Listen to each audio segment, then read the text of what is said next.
Magandang umaga po kapamilya. Ito po si Father J-Boy at tayo na po at magkapet pandasal. Nasa frontera ng ating isip ang mga nangyayari sa ating bansa.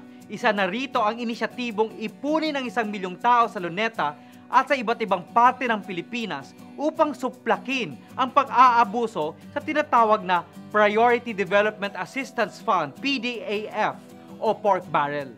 Natupad nito ang nais nating iparating. Mas marami na ang nagbabantay sa kaban ng bayan.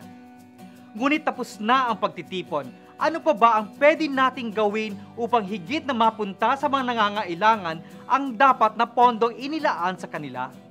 Laging tatandaan na hindi tuluyang kinitil ang pork barrel ng gobyerno, kundi iniba lang ang hugis at pangalan nito. Ano nga ba ang maaaring gawin? Sinasabi ni Jesus na huwag aanga-anga. Laging maging vigilant o mapagbantay o alisto sa mga ginagawa ng ating mga mambabatas. Ang ganitong pakikisangkot sa buhay politikal ay kasama sa buhay pananampalataya. Ang pananampalataya ay hindi lamang nakaikot sa mga pagrorosaryo, sa pagsisimba o anumang ritual. Higit sa lahat, itinuro ni Jesus na nakikita ang halaga at lalim ng ating pananampalataya sa epekto nito sa pagpapalago sa kalidad ng buhay ng tao. Kasama sa pagmamahal sa ating bayan ang pagtitiyak sa karapatang pantao.